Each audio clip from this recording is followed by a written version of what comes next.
Hey everyone, Boomer Rocks here. Before video lecture number 5 commences here, I just want to clear up a comment that other people have been leaving on some of the previous video lectures, and that they think audience laughter or reactions were added in to the video to make it seem, like there are more people there, or, they're really, laughing, yucking it up about his jokes.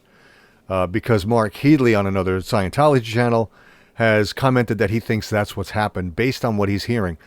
Even though Mark Headley should know better, what he's hearing is not added laughter.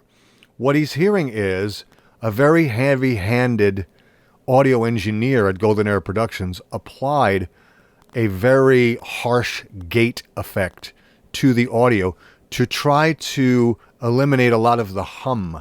There's a 60-cycle hum on these audio tracks. And to eliminate that hum when Hubbard isn't speaking, they applied a gate. Now, a gate is an audio effect that you apply to an audio track, and when you set it to certain levels, it will allow a certain, level of audio to be heard, and anything below that audio level will be muted out. Generally, this kind of effect is used on snare drums. So you're only hearing the snare drum, and you're not hearing like the bass drum or any other drums being played when the snare drum is not being hit. This just creates a nice clean snare drum track, so you're only hearing when the snare drum is being hit. Somebody applied a kind of snare drum gate to the audio level here to try to eliminate a lot of the hum. And they were a bit too heavy with it. And so you're getting sort of the dying out or the gradual coming in of audience reactions and laughter is being cut off because it's going below the threshold that the engineer set. I wish these videos had the untouched audio track with the hum in it, because I could have gone in with better software and eliminated the hum and retained all of the, fading in and out of the audience reactions and laughter and all that. But anyway, on to video lecture or film lecture number 5 from L. Ron Hubbard. Till next time, take care. This is Boomer Rocks.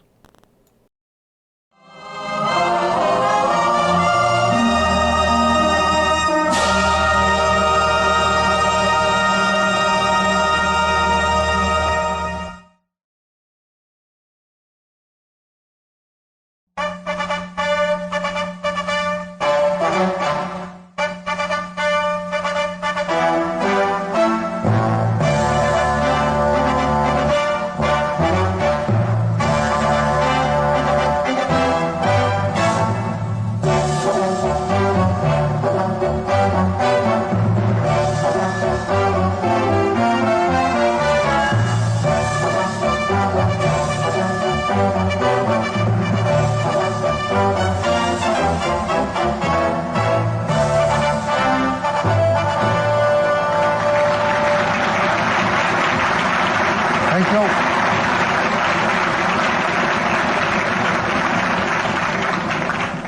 I've been informed that we're having Congress down at the Shoreham, and I just found out about it, and I'm a little bit late, but I wanted to come down and tell you a couple of things I've learned lately, if you want to hear them.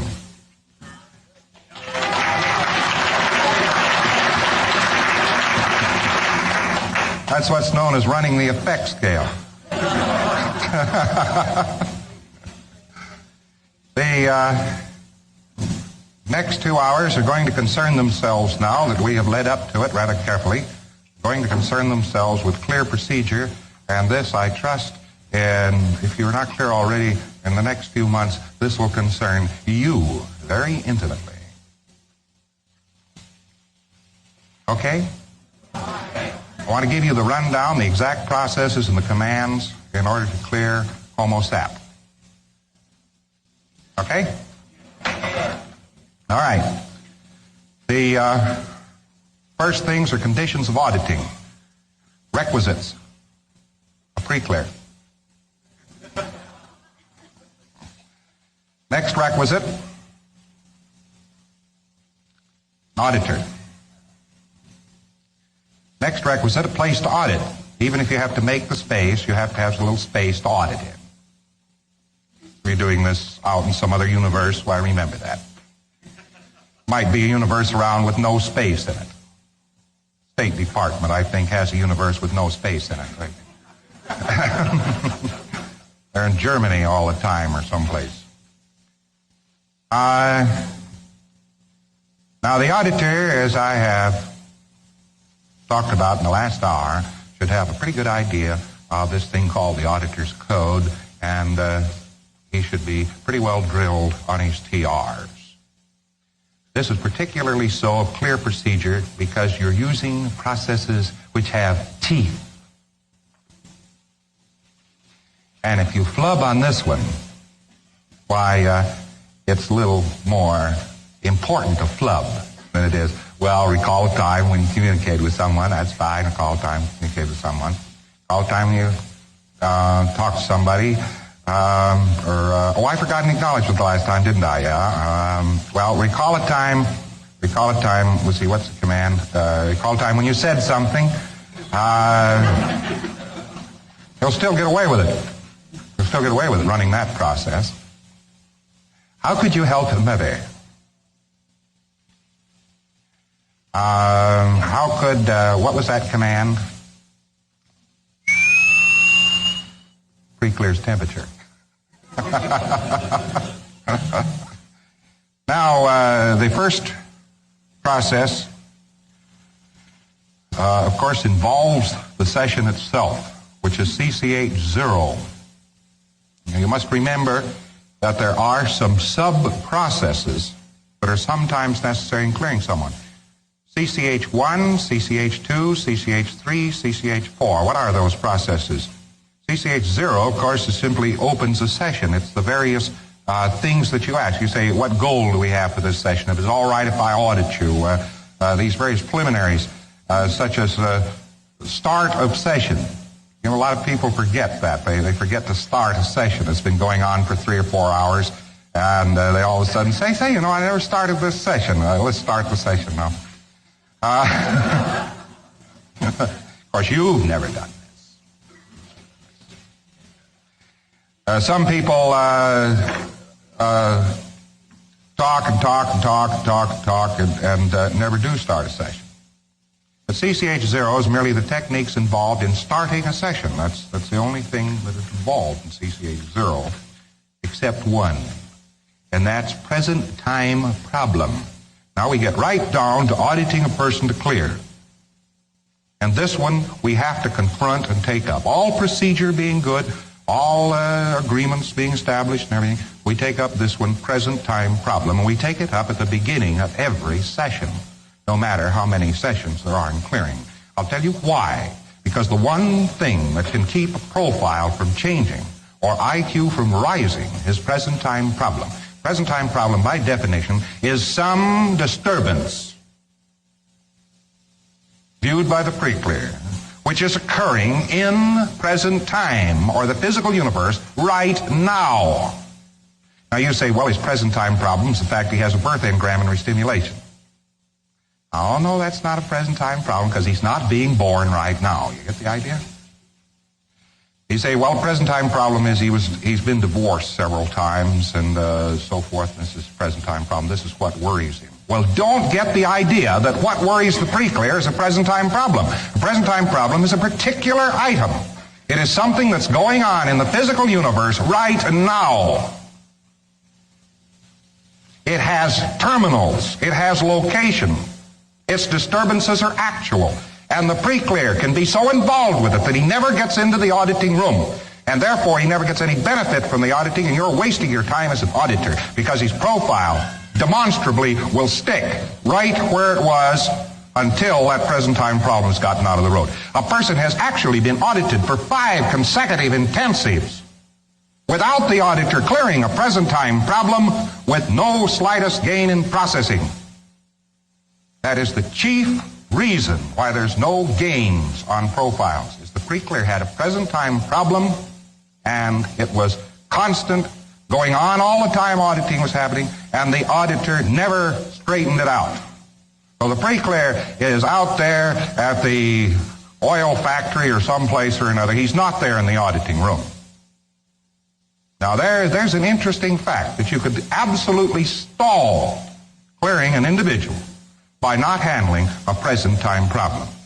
You might be able to break the code here and there. You might be able to flub a process. You might be able to run a TR upside down and backwards and never acknowledge or something of the sort. You still might clear somebody, but I'm guaranteeing you will not clear somebody if you leave a present time problem in restimulation. That's how serious that one is. It's right there, and it's definitely a part of clear procedure. Now, when you start to clear a present time problem on a pre-clear, it's very interesting. You say, what are you worrying about? What are you worrying about?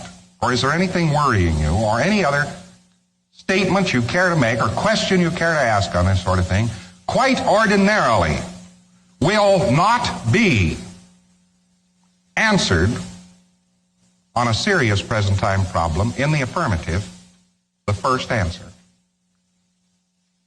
So it's very interesting. So you say to the individual, a present time problem. Now, do you have a present time problem? Is there anything worrying you? You say, well, that's fine. We can get on with the session, can't we?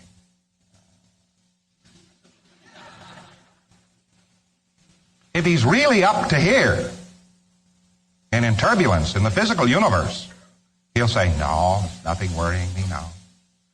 I'm all detached from it all, and I'm above such things. Of course, I can go on being audited. I put it out of my mind. You say, well, what can you put out of your mind? Well, house burned down this morning, and children are still there standing on the street, but that's all right. If I get audited, I can take care of it a little bit better, so let's get on with it. Sometimes you have to beg for 15 minutes to find one of these problems and find out what it's all about. That's the truth. You have to sit right down and beg as an auditor to get this person to be honest enough to tell you that he's in trouble. Now, the funny part of it is, the present time problem very often will not seem very important to him. He got a traffic ticket this morning. He's got to go down to court after the session.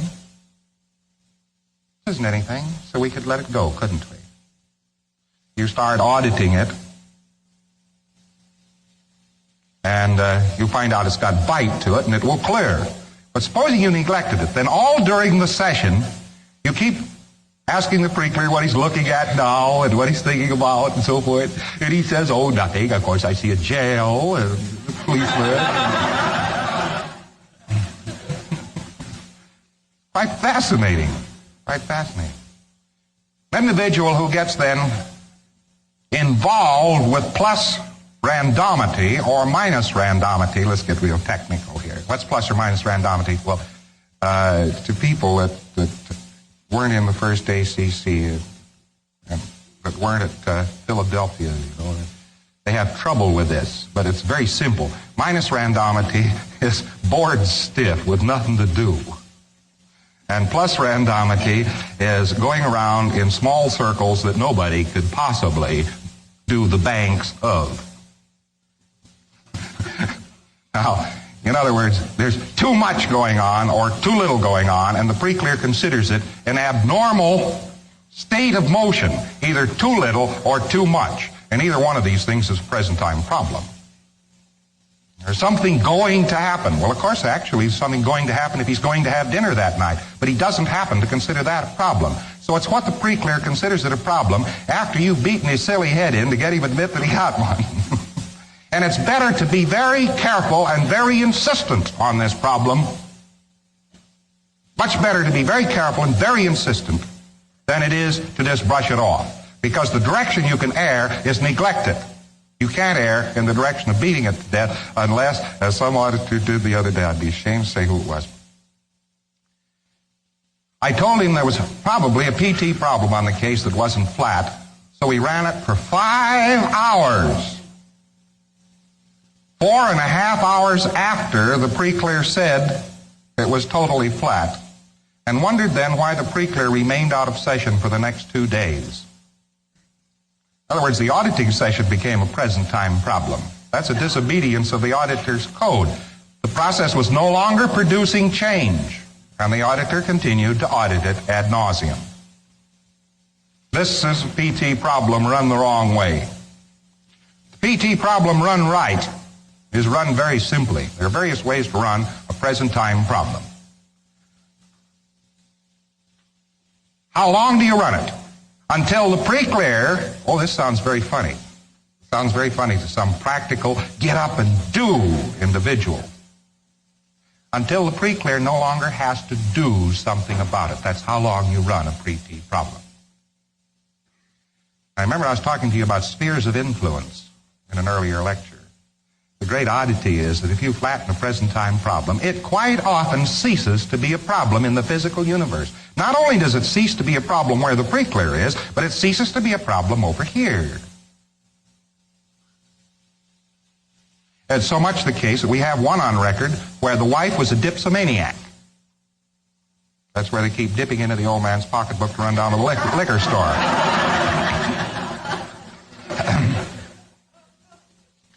And the pre-clear was audited on present time problem. Why? Well, definitely was a present time problem because the wife, at the time the pre-clear was being audited, had just got through busting up most of the furniture. And it's a bit of a PT problem. The pre-clear was rather disturbed. The auditor sat down, beat this thing through. On what part of that problem could you be responsible for? That is, by the way, the optimum technique to run a PT problem, if it can be run on the pre-clear. Sometimes it's a little high for him. What part of that problem could you be responsible for is the exact auditing command and the only auditing command for clearing a present time problem. That's the optimum. Sometimes you have to get into invent a problem worse than that problem, or invent a problem of comparable magnitude to that problem. But these are things that sometimes you have to run merely locational process. Notice that wall, notice the floor, and notice the ceiling to get the PC into the auditing room. They can't even audit this PT problem. It's so strong, so fabulous. But the optimum one, and this will work on practically any case you're working on, if the person's conscious enough to talk to you, it usually works. And that's what part of that problem could you be responsible for? Well, in this particular case, the pre-clear was asked, what part of that problem, his wife, could he be responsible for? And he was run until he no longer thought he had to do anything about, to, or with his wife. Quite a little while. Took about 3 hours to get this one shaken out. A couple of days later, the auditor asked him, well, how's your wife getting along? And how are you getting along with your wife? Wife? Well, getting along all right, yes. Well, just how is it going, you know? Pots and pans have been flying out of the window, and furniture had been breaking up, and bottles crashing on cops' heads. The last time we'd heard about this, you see. Oh, she's doing all right. She's straightened up now.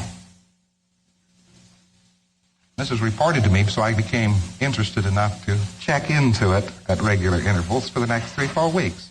She stopped drinking. She wasn't audited. He was audited, but she was in his sphere of influence. And she stopped drinking. You very often find this sort of a thing taking place. So much so that we still have a little test running problems of comparable magnitude to hydrogen bombs. We haven't completed this process. But we're running this one on some people. And someday, somebody will ask the Defense Department, where do you have hydrogen bombs stored? And they'll say, hydrogen bombs? Hydrogen bomb? What hydrogen bombs? See, there's some dim possibility that if you audited this on a couple of OTs, why atomic warfare would disappear. Now, I don't want to give you any ideas, and I don't want you running on anybody.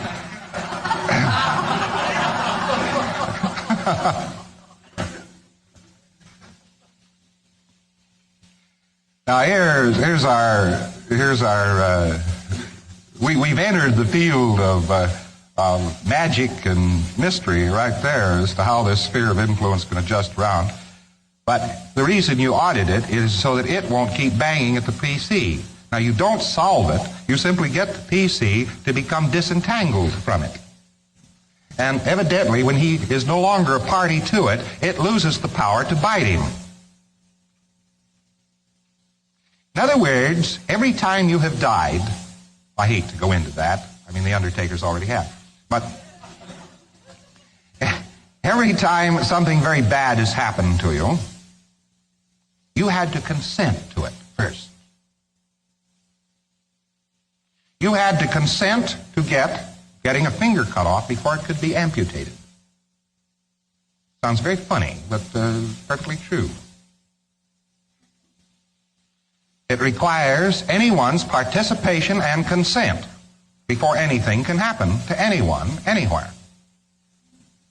That's why when we say clearing is freedom from, you certainly do get freedom from if you run out your consent to be shot, maimed, diseased, and so forth. If you're no longer consenting to these things, they don't happen.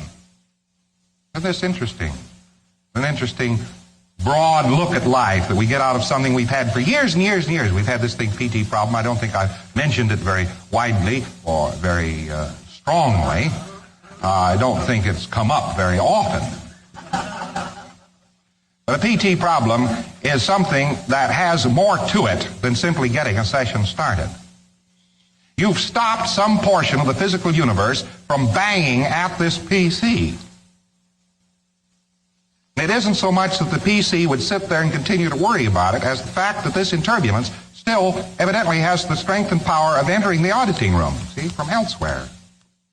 If you get that, as well as the fact that the PC would continue to be worried about it and be out of session, you have more or less the truth of the condition that you would be trying to audit against if you're trying to clear somebody who had a present time problem. So this one you must handle, and as I say, the auditing command for it is what part of that problem could you be responsible for? First part of the process, of course, involves isolating the problem, finding out what the problem is. What is this problem? Now that takes some doing.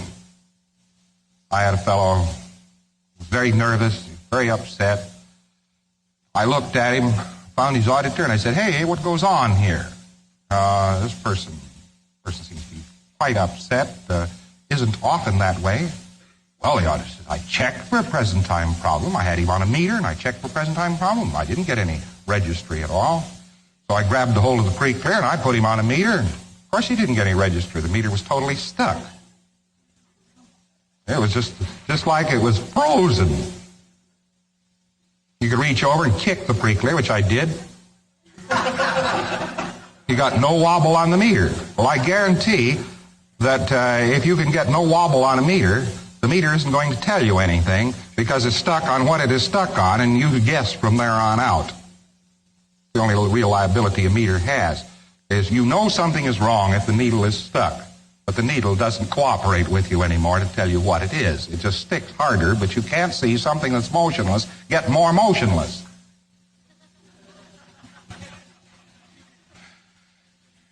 Now, the PC didn't have much of a PT problem. It was merely going to be operated on the following morning and didn't want to tell anybody in the organization.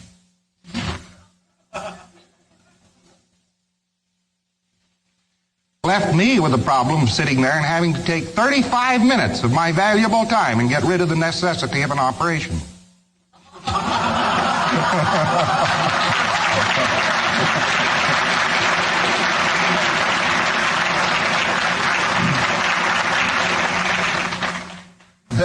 Thank you.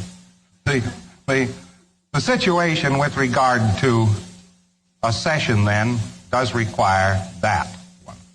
Now there's another thing that creeps all the way through a session. It's a sneaker. I have had a rather experienced auditor argue with me on this one. The only thing that'll make it pretty clear, drop a profile. It's a funny thing, I say the only thing. It's the only thing I know of, though, that'll make a profile drop during an intensive while you're trying to clear somebody, is an ARC break. There's been a break of communication. The pre-clear no longer believes the auditor is on his side. There's been a breakdown of their affinity, their reality, their communication. And when that breakdown exists, whether it's real or imaginary, the pre-clear believes it's real, and auditing continues long beyond that point, you get a depression of the profile. In other words, the present time problem makes it stay the same, but the ARC break with the auditor makes it sag. I had not recently say, couldn't have been one, couldn't have been one, couldn't have been one. Checked it over carefully, thoroughly. I said, check it again. The auditor checked it again, and something on the order of 4 years ago, out of session, this auditor, who was auditing the same pre-clear that many years ago, had said something the pre-clear considered at that time an ARC break, and auditing subsequent to that time was depressing the profile. That's how silly pre-clears are, but it was there. This auditor, being a careful auditor and a good auditor, of course, checked it until it finally revealed itself. And we had an advancing, I'm sure, an advancing profile after that. The point is here that you could do something, or the PC could feel that you did something or said something which was hostile. And it breaks up the ARC of the session. In the original thesis, the first book written on this particular subject, the first published book on this subject, 1947, it gives 3 equations, so-called. The PC less than the reactive mind. That's number 1. Cannot solve or handle a reactive mind. PC's less than the reactive mind. Number 2, auditor is less than the PC's reactive mind and therefore just can't solve it. Auditor plus PC is greater than the reactive mind, and so they can unravel it. Get the idea? So as soon as you drop the auditor out, in a present time problem, we drop the PC out as a participant, you see. And with an ARC break, we drop out the auditor as a participant, as far as the PC is concerned, and the reactive bank, and so forth, does not get handled. That's elementary. So these 2 things must be maintained. The PC's cooperation must continue, and the auditor's ARC with the PC must continue. And when these things don't continue, then we get the whole thing going to pot. The funny part of it is, it's more important, really, if anything, to have the auditor continue in ARC with the pre-clear than it is to have the pre-clear handling his own reactive bank, because evidently the auditor can do it better than the pre-clear. Because when you drop the auditor out of the session, and yet auditing continues, you get a reduction of profile, a reduction of the factors of capability of the case. But if you just drop the PC out with a present time problem, you just get the profile staying the same. Isn't that fascinating? I consider it a considerable commentary upon the necessities of ARC in a session. Now, another thing that you must do in auditing, of course, is flatten these processes. You have to flatten them for this reason. The universe and the people out there will sooner or later start flattening them or re-stimulate the unflattened process. See how that could be? And we get an unstable game. The PC was way up, and then he went out and walked around the society about 4 or 5 blocks, and he went way down. What would cause that? The gain was unstable, and it comes about because processes have been started on the case which have not been finished, and the environment runs them. Only the environment isn't a good auditor. And so we get a reduction of case. In other words, an unstable gain, a gain not holding up, is apparently caused by just this one thing of unflattened processes on the case. Only Scientology can undo Scientology. Quite interesting. A person has to be audited downscale to be pushed downscale. But when A process is halfway finished, was dropped when in full re-stimulation in an auditing session. And then the PC walked out into the environment and tried to do his job, tried to work. When he went through all of these things, something clicked that process, and it'll run it the wrong way too. And he gets bad auditing on the same process. See? And the auditing is unintentional, and it can reduce the profile. It doesn't, however, go below where it was in the first place. Now, with these conditions existing, auditing can exist on clear procedure. Without these things, well, there's no reason to get super optimistic, because just auditing won't happen. What does it take to make auditing happen? It obviously takes a good auditor and a PC who still thinks the auditor is on his side. Well, how do you repair an ARC break? I ran an interesting session once. This was the test session which established what havingness was in its manifestation. For half an hour, I ran a process which was guaranteed to cut to pieces the mass and havingness of a PC. It was chosen with malice aforethought as something that shot to pieces the PC's concept of mass, his concept of possession, his concept of being anything, anywhere, anyhow.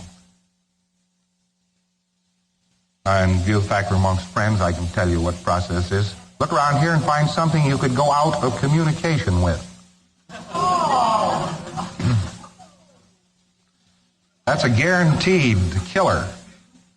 Now listen, please promise me you'll only run this on psychiatrists.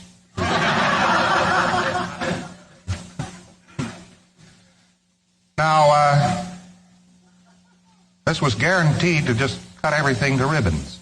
But I ran it for half an hour on this basis.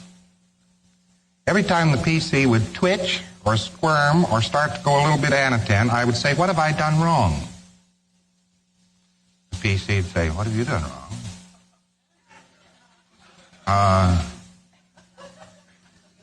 You sure I didn't do something wrong? Well, as a matter of fact, a couple of minutes ago there, when you made that noise, it upset me. There'd been no noise, but each time the PC could find something wrong and the session would come back to battery, the PC would wake up, the nervousness would drop out, the twitchy feet would go. You see how this is? In other words, I was patching up havingness with just one auditing command. What have I done wrong? And the PC was then permitted, little by little, to continue ARC with the auditor, even though the auditor, although the PC didn't realize it, was cutting the PC to ribbons. The auditor really was doing something wrong. The auditor was running a process guaranteed to kill anybody. And so it becomes important then to keep the PC in session, and one of the best ways of doing it is to ask the PC, when he appears to be upset, has something gone wrong with the session, or have I done something wrong? Well, now there's something you don't do. You say, what have I done wrong? And then the PC says, well, a moment ago there when you said that command and made the mistake and didn't give me an acknowledgement there and dropped the book. When you did that, why, it upset me a little bit, distracted me. Well, I'll tell you what the auditor can do wrong at this point. What he can do wrong. He can fail to take responsibility for his action. He can say, well, actually the book was just teetering there and you put it there when we came in the auditing room.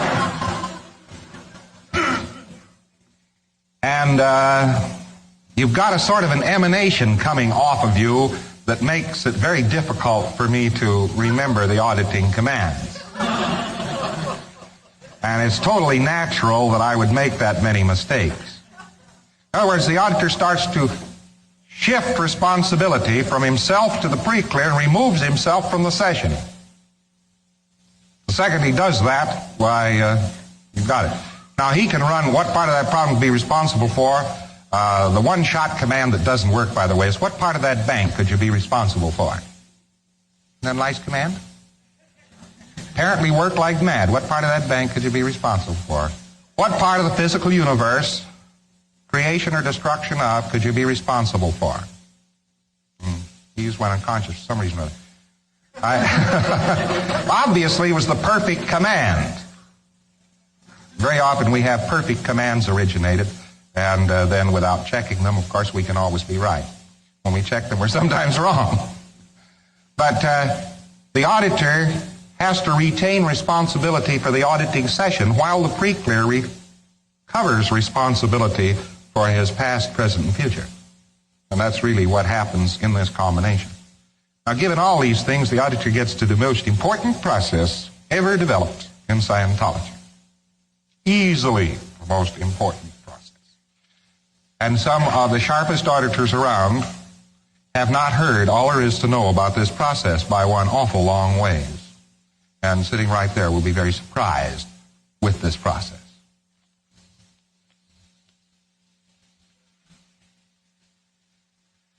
Help.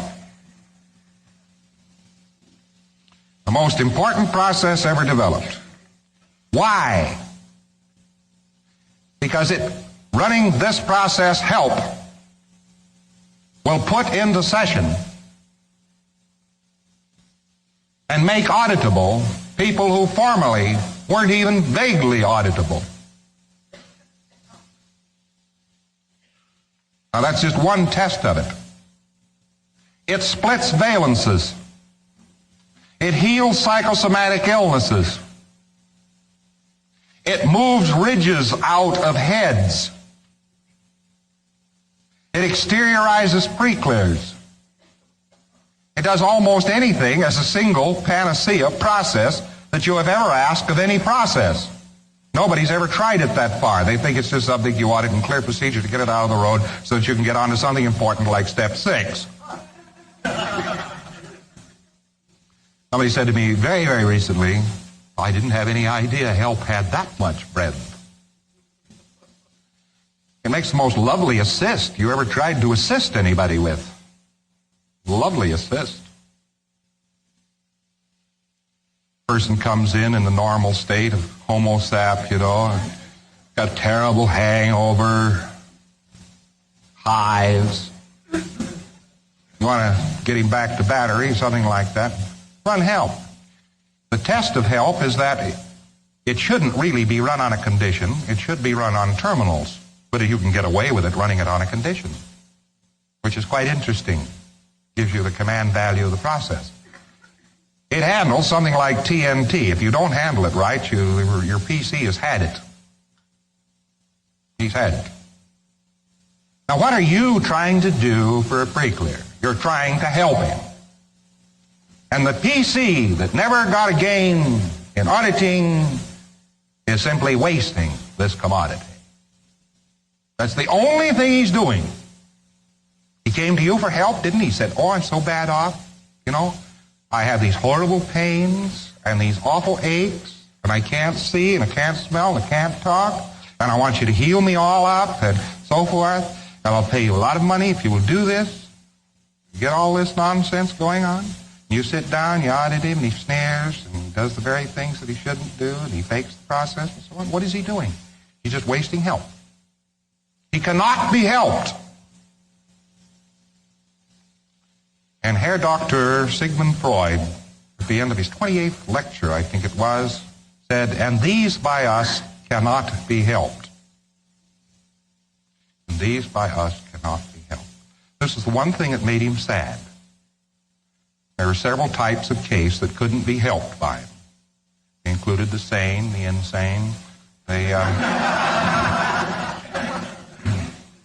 But he said, these by us cannot be helped. It becomes fascinating when you look this over carefully, because it tells us definitely that the case that could not be helped is the case, of course, that can't be helped. So you run help on them. It's one of these horrible simplicities that is just painful in its stupid simplicity. Now, the auditor who goes along and he audits somebody, you know, out of a book and says, and so forth. He says, now, what part of the problem could you be responsible for? Thank you. What part of the problem could you be responsible for? Thank you. What part of the problem could you be responsible for? And the preacher says, what did you say? Oh, you heard the command. What part of the problem?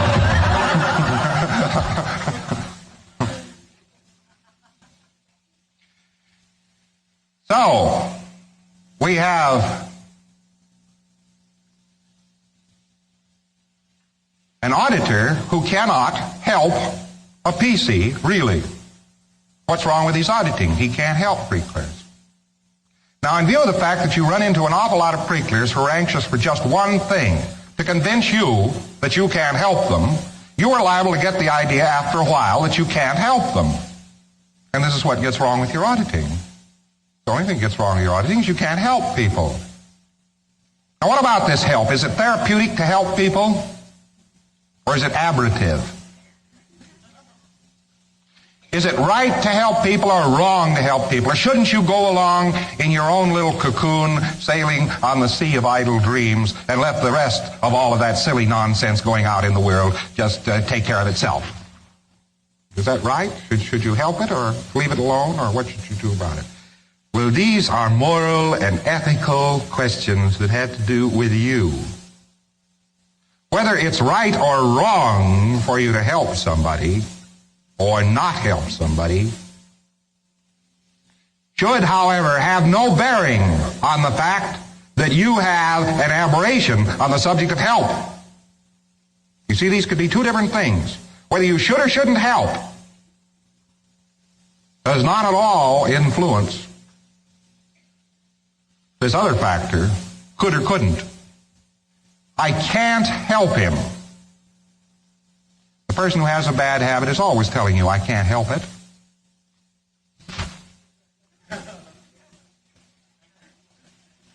Help, you know, is forbidden. It's illegal to help several things. Did you know that? There are 25 illnesses that it is illegal to help in the state of California. They're listed by the legislature.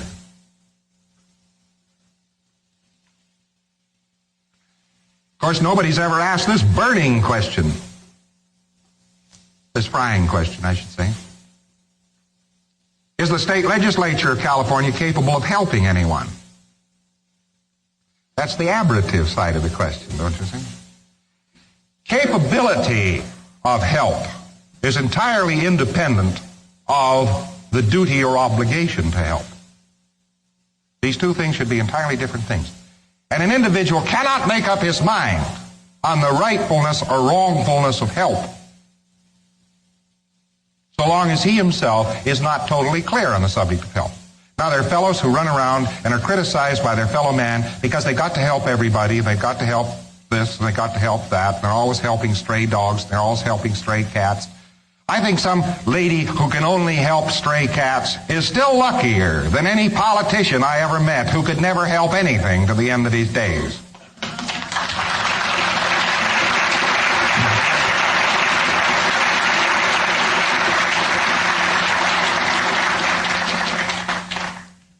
We are looking at the heart and soul of the upper dynamics when we are looking at help.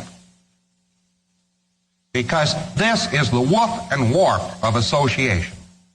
A man is alive so long as he can help things and so long as he himself can be helped. If he can do this, he's alive. And he's dead when he can no longer help anything and nothing can help him. That is a new definition of death, because really that is death when carried through to a total absolute. Definition of death. That would be the most absolute death there could be. That wouldn't be just death of a body, you understand. Some light little thing like that. That would really be dead. Funny part of it is everybody responds somehow and increases on help if it is run in this fashion. First you have to know about a bracket. What's a bracket? A bracket is the number of ways or number of combinations that something can occur. For instance, A can give B a stick. B can give A a stick. A can hold a stick for himself. B can hold a stick for himself. B can hold a stick for somebody else other than A. This person over here, C, can hold a stick for himself or for B. You get the number of combinations. If you just had an idea of a stick being passed around and handed to one or another, you get the auditing command that this is run in a bracket. I think somebody added up brackets one time, and the highest series of bracket numbers I know about, I think, is 139. I think it's something like that, that's ways of running a bracket. What do we call a bracket? That means to cover all possible flows. Artillery term, bracket. Blows pretty clear out of the water. Now, help is run in that fashion, and the auditing command is, again, a very simple command. And it is no other command. It isn't invent a way to help somebody. It's not right. It's an as-ising type of command. It's a command that really erases thoughts and old postulates and things like this. You don't care whether you're draining somebody's bank or otherwise, because every time you increase a potential to help, you increase havingness. So you don't care whether you drain the bank or not. The optimum way to run this, there's just one way to run it. Funny thing for me to say there's just one way to run it. I'm talking now about clear procedure. I know what I know about clearing people. I know you can tell people to be 3 feet back of their heads and they stay clear for 2 days. I know you can run engrams until they can get used to running engrams and handle their engrams and to have to that degree clear. But I know definitely this clear procedure is producing results when it is used with the provisos which I'm giving you. And the help command is, how could blank help blank? Now the blanks are filled in by the sides of the bracket. In other words, how could you help Mother? How could Mother help you? How could Mother help herself? How could you help yourself? How could another person help Mother? How could Mother help another person? There's another one out there. How could another person help another person than Mother? We can keep on going out this way, don't you see? And we get these various commands. And we get this enormous bracket. There's a 5-way bracket. There's a 9-way bracket. It goes on up, as I said, to 139 combinations. Exhausted them all. I think there are more than that. That was a chap over in England got that together for me. 139 was just page after page after page after page. And he says, how many sides does a bracket have? Should I run all of these on my pre-clear? 5 will produce adequate results. 9 is quite safe. You could get the listings of exactly what a bracket is from an HCO bulletin. Now, how could blank help blank? You understand, you didn't ask him to dream up a new way. You didn't ask him not to dream up a new way. You just asked him to more or less tell you a way. Now, if you're allergic to people talking while you're auditing and it gets you upset too much, there is an alternate command which is still workable, providing you can police it. And you've got him on there on an e-meter, good and solid, and you're watching the e-meter. You could say, think of a way to help Mother. Think of a way Mother could help you. You could actually run, think of a way, but there's not any particular reason to, because I don't think the pre-clear's conversation is going to aberrate you more than you ordinarily would be if you were worried about it. If you were worried about it, probably it won't aberrate you any more than you're aberrated.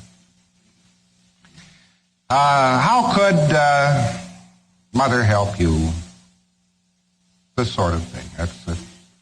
Now, how many ways and different combinations and so forth, how many things could we run this on? Well, you could say, how could you help bacteria? How could bacteria help you? How could atomic particles help you? How could you help atomic particles? How could atomic particles help another person? How could another person help atomic particles? You get the idea. How could atomic particles help themselves? You could actually run that and get away with it. Of course, probably burn up your pre-clear, but you could get away with it. You get the idea. Help. You have to settle this idea of help. Now, what happens? What gets wrong with help? Well, there are probably many other things that get wrong with it, but the main one is you tried to help somebody and failed. And after that, you could only think of one thing to do to them, and that was kill them.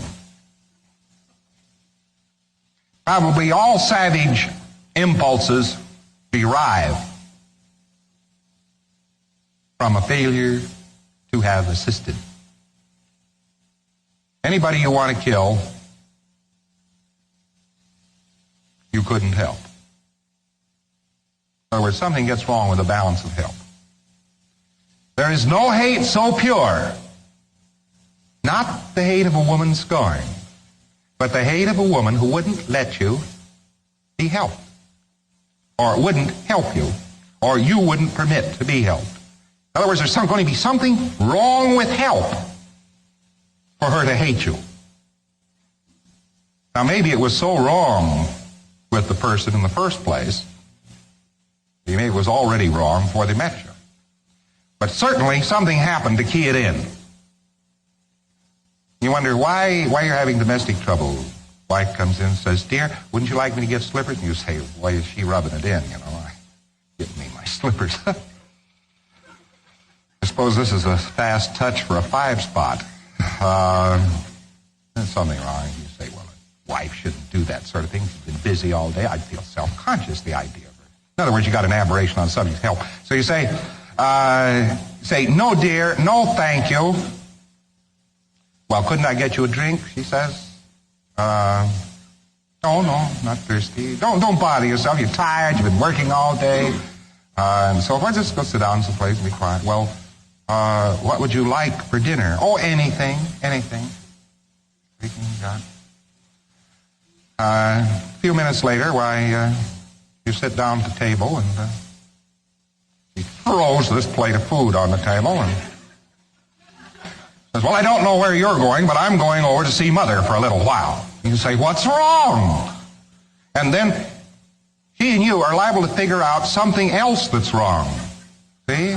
Some other squabble has nothing to do with this other sequence. This other sequence was totally hidden, this causation.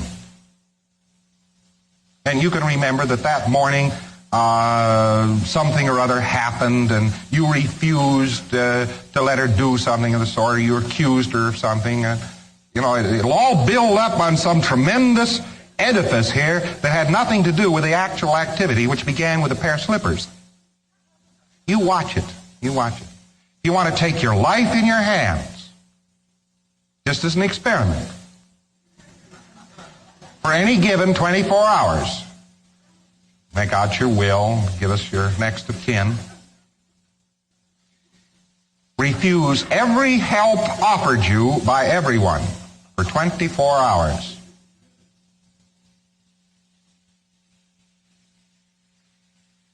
Now that's pretty wild. There's some stories about other people doing other things for 24 hours, but this one would be suicidal.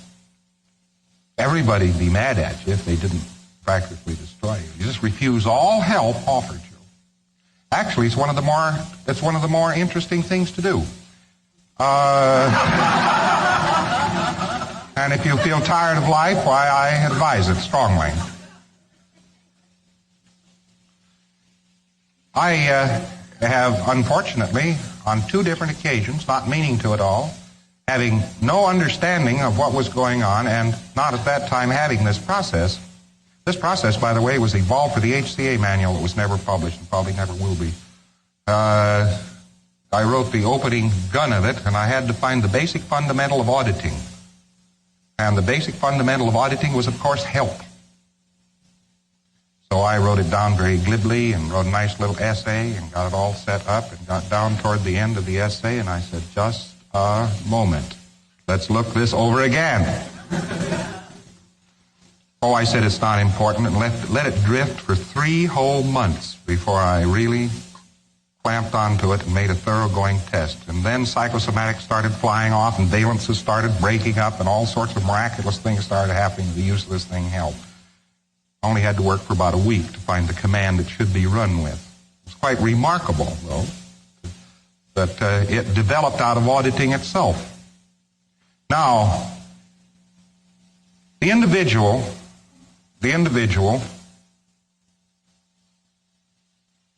is evidently part and parcel of existence only so long as he can stay in an exchange of assistance with it. As long as he can be of use, as long as he can have a game or a goal or something. Common denominator, all these things, is help. Now, help goes over into something very interesting, and you really don't have a dichotomy. It isn't that you have help is plus and destroy is minus. This is not true. Help goes into destroy. You get a help-destroy interaction. And wherever you have destruction, you had a failure of help. That's just as invariable as anything. Now, this dichotomy works to this degree.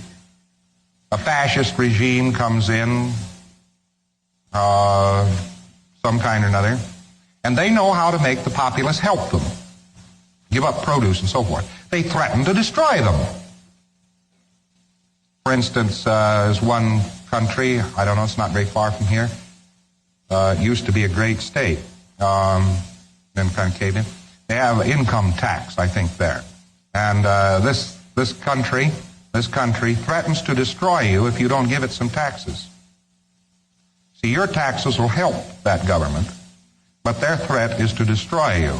That's the only way they think they can collect. They cannot help you. They're getting more and more laws forbidding them to help you. Used to be able, you could go in and lean across the counter and say, fix up my return. And they'd scribble on it for a while and say, oh, that's all right, Joe, and so forth. Take a small amount of money, and that'd be all there is to it. Now, they're running help destroy. Well, help destroy goes just down to a point where it becomes destroy destroy. And help destroy will become destroy destroy. So that you get help, help, help begets help, and then returns help. This is fairly sane and rather optimum. Then we get help destroy, and then help destroy the other way, and then destroy destroy. And clear down here, we get a suborder of insanity, the like of which, well, you people in this world, of course, have never experienced it, called war. Doesn't ever do anybody any good any place. And for years afterwards, nowadays, the victor is faced with the problem of helping the vanquished enough to wipe out the war. And all you win is the right to help. But that's all anybody ever wins. Now, isn't it silly for somebody to fight for the right to help when all he's got to do is help somebody? And all he'd have to do to help somebody without liability is to make up his mind that he was not necessarily destructible. If he assumes that he himself is relatively indestructible, then he is capable of helping everybody no matter what they do. But there are people around, all you have to do is offer them some help, and they try to cut your head off. Go into an institution.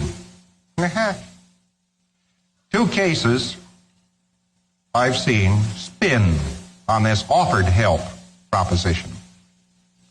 One girl walked up to me immediately after the first Phoenix Congress, and she says, I've been told I should help you.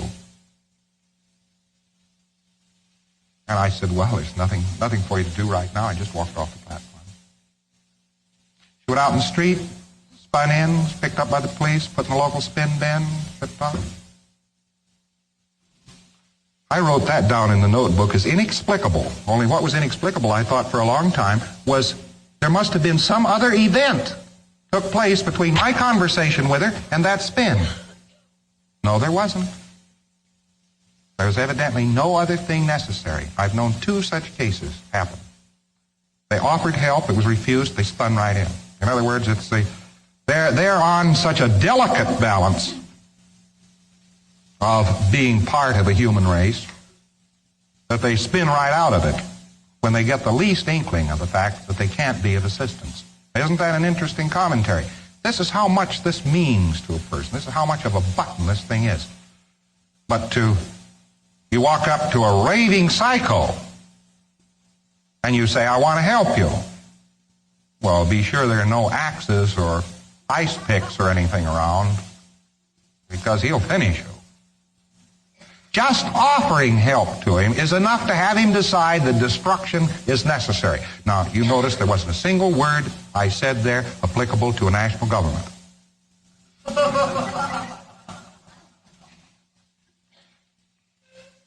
Now, as we look over help destroy, we begin to understand so much that for a while, as we look over the universe and find instances of this, we tend to be a little bit overwhelmed. But it's a good thing to do, because almost anything equates into this help-destroy curve. Almost anything. It can be added up, some part of its fundamental can be added up on help. And a person gets up in a fairly good state, they can tolerate an enormous amount of help. You ever see a little kid? Little Suzette right now is going through a period of not wanting to be helped. She wants to be self-sufficient. That's a good thing, good mechanism, nothing wrong with it.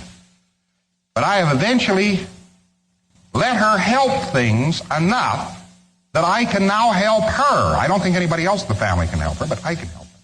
Why? Because I let her help me. I don't have to dream it up either. She's gotten awfully good at it. She gets bright and polite and dignified as long as I will let her help something. And of course, there isn't any coordination between America's refusal to let children work and juvenile delinquency. Not much. If you forbid them to help for years, you wonder why then they destroy everything. It's inevitable. The way to get teenagers and so forth into an awful state and to get them to destroy everything is to deny them the right to help. So the biggest right there is not the right to vote, is not the right to freedom of speech or press or religion or anything else. The biggest right there is in human rights is the right to help.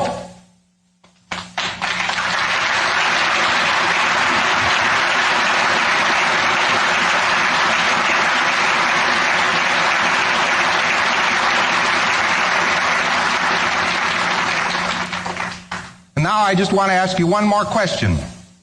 Looking at this, the index of willingness to help being the highest index in demonstration of clearing, do you any longer doubt my statement that those people in Dianetics and Scientology are the upper tens of thousands of the population of Earth? Because they volunteered to help, didn't they?